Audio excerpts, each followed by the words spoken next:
मैं orthopaedic surgeon हूँ, हड्डी व जोड़ रोग विशेषज्ञ। आज हम बात करेंगे बच्चों में होने वाले पैरों के दर्द के बारे में।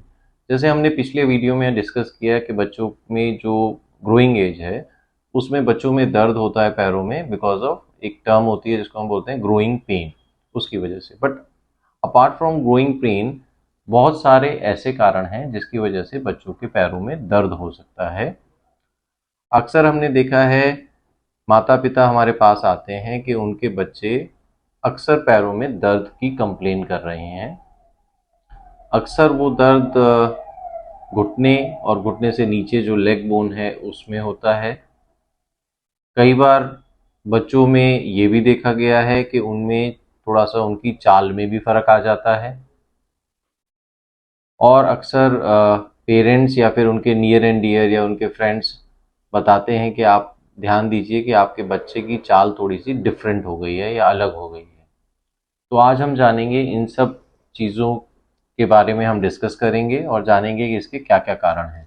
इसका सबसे महत्वपूर्ण कारण है कैल्शियम और विटामिन डी डेफिशिएंसी। बढ़ती उम्र में हमें कैल्शियम, विटामिन डी और अदर मिनरल्स, विटामिन की ज़रूरत होती है। विटामिन डी जैसे हमें पता है खुराक से हमें कम मिलता है। धूप और धूप की रोशनी से हमारी स्किन, हमारी खाल जो है वो खुद ही विटामिन डी सिंथेसिस करती है।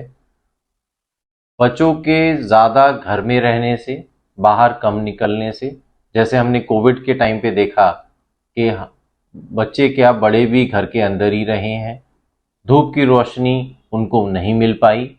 उस कारणवश विटामिन डी डेफिशिएंसी आज के समय में बच्चों में बहुत ज़्यादा पाई जा रही है। उस विटामिन डी डेफिशिएंसी के कारण हड्डियां कमज़ोर हो रही हैं, कैल्शियम एब्जॉर्प्शन और मेटाबॉलिज्म नहीं हो पा रहा है। हड्डियां कमज़ोर होने के कारण जब बच्चे बाहर निकलते हैं, कुछ खेलना कूदना, जंपिंग, रनिंग, दौड़ लगाते हैं, कूदते हैं, तो उसमें उनके पैरों में ज़ोर पड़ता है और ज़्यादा ज़ोर पड़ने की वजह से या रिपीटेटिव ज़ोर पड़ने से, झटके लगने से पैरों में माइक्रो इंजरी यानी कि चोट पहुंचती है और बच्चों को दर्द व सूजन की परेशानी आ जाती है। विटामिन डी डेफिशिएंसी के अलावा बच्चों में पैरों में दर्द, सूजन के कई और कारण भी हो सकते हैं, जिसमें एक आर्थराइटिस, जिसका हम नाम बोलते हैं जुवेनाइल रूमेटॉइड आर्थराइटिस, वह भी एक कारण है।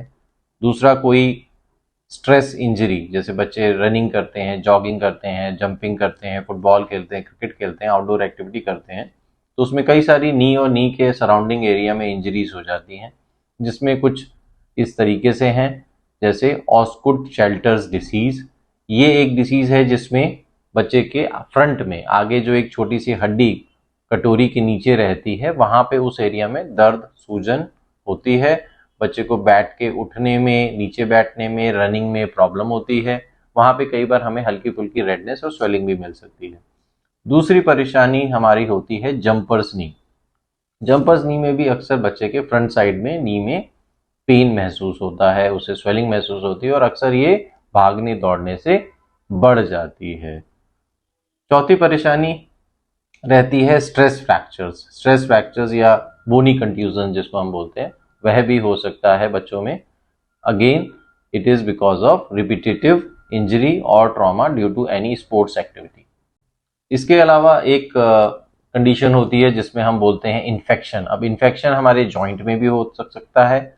जॉइंट इन्फेक्शन को हम जनरली आर्थराइटिस यानी कि सेप्टिक आर्थराइटिस कहते हैं। उसमें बच्चे के घुटना और घुटने के सराउंडिंग एरिया में पेन होगा, स्वेलिंग होगा और वहाँ का लोकल टेम्परेचर अगर आप छुएंगे और उसको अदर बॉडी पार्ट से कंपेयर करेंगे तो थोड़ा सा वो है पार्ट गर्म और लाल भी मिल सकता है, हल्का सा रेडिशनेस भी उसमें हो सकती है। दूसरी एक चीज़ होती है हड्डी में इन्फेक्शन, जिसको हम कहते हैं मेडिकल टर्म में ऑस्टियोमालाइटिस। ऑस्टियोमालाइटिस में भी हड्डी में आपको पेन मिल सकता है, स्वेलिंग मिल सकती है और रेडनेस मिल सकती है।